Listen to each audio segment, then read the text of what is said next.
আজব এই বাংলাদেশ, এখানে চাঁদা না দিলে জীবন শেষ। আমরা এমন একটি বাংলাদেশ করতে চাই, আগামীর বাংলাদেশ চাঁদা চাইলে জীবন শেষ। পাকিস্তানের 24 বছর আর বাংলাদেশের 54 বছর যোগ করলে হয় 78 বছর। এই 78 বছরের ইতিহাসে জাতীয় সংসদে ইসলাম যেতে পারে নাই, কোরআনের আইন একটাও চালু হয় নাই। সেজন্য এদেশের মানুষ শুধু অশান্তি, দুর্নীতি আর সমস্ত ধরনের দুঃখ কষ্ট দেখেছে। আমি আপনাদের জিজ্ঞাসা করতে চাই, আপনারা কি দুঃখ কষ্ট আর চলতে দিতে চান? যদি না চান, আগামী দিনের জাতীয় সংসদে শুধুমাত্র ইসলাম চলবে, কোরআন এবং সুন্নাহর আইন চলবে। মানুষের তৈরি করা কোনো মতবাদকে জাতীয় সংসদে আর যেতে দেওয়া যাবে না।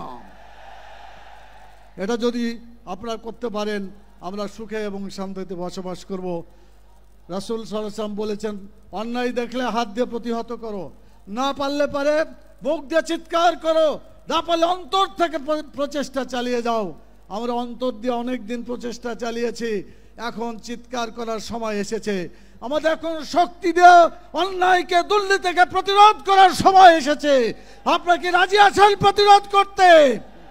সেজন্য হাদিসের পরিভাষা অনুযায়ী আসুন আমরা অন্যায়কে প্রতিরোধ করার জন্য এগিয়ে যাই।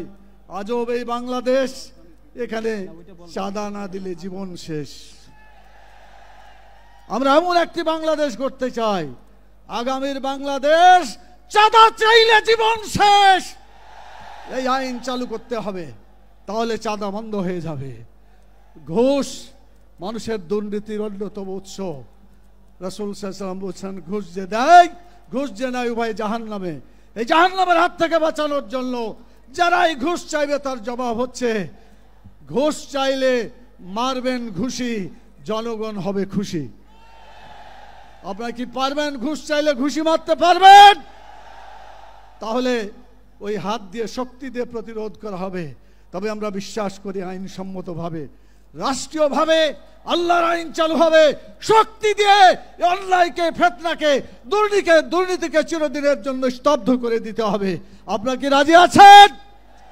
যারা যারা রাজি আছেন দুই হাত তুলে আল্লাহর কাছে দেখান। আল্লাহ তাআলা, তুমি বাংলাদেশকে দুর্নীতিমুক্ত দেশে পরিণত করো, তোমার আইনকে বাংলাদেশে তুমি চালু করে দাও। রব্বানা তাকাব্বাল মিন্না ইন্নাকা আনতাস সামিউল আলিম।